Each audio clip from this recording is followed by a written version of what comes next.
सुरू झालं. राम राम दादा. राम राम. मी Bharat Gangadhar Kadole, Dhanvantari private limited company Satara या 100% ऑर्गॅनिक कंपनीमध्ये रिअल डायमंड आहे.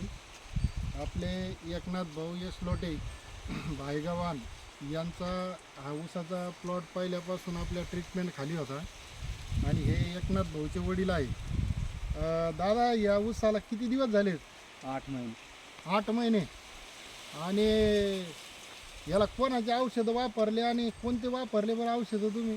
ते औषध काय मला धन्वंतीचे मला काय सांगता येणार नाव. कोणत्या साहेबांनी दिले होते? तुम्हीच दिले दिले का? हा. बरं बरं धन्वंतरीचे म्हणा. धन्वंतरीचे. हा.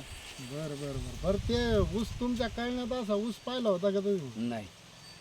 स्वतः दादा सांगितलंय 8 महिने सुद्धा प्लॉटला कंप्लीट झालेले नाही आहे आणि 8 महिन्यामध्ये हा एक ऊस आपण काढलेला आहे. याची थोडी क्लोज घ्या.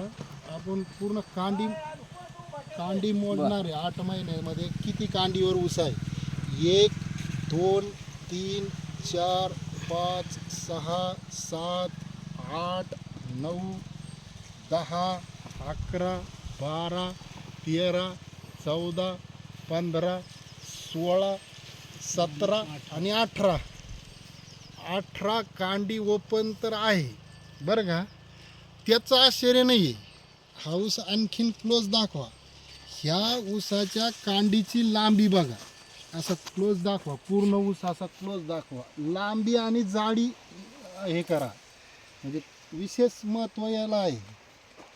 18 कांडी 8 महिन्यात आहे, परंतु ऊसाची कांडीची लांबी आणि जाडी हे बारकाईनं बघा मित्रांनो. कमीत कमी माझी 6 फूट 4 इंच हाईट आहे, पण माझ्या इतकीपेक्षा लंबी कांडी आहे ऊसानं सोडलेली. याचा अर्थ असा आहे की हा आज 18 कांडीवर ऊस पोचलेला आहे, परंतु याच्या कांडीची लांबी बघता हा ऊस 36 कांडीवरच्या ऊसाची बरोबरी करण्याची ताकद या ऊसामध्ये आलेली आहे. कारण त्या ऊसाच्या 2 कांड्या तर याची एकच कांडी आहे.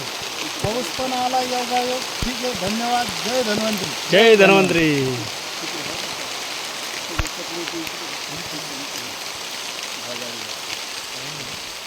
आता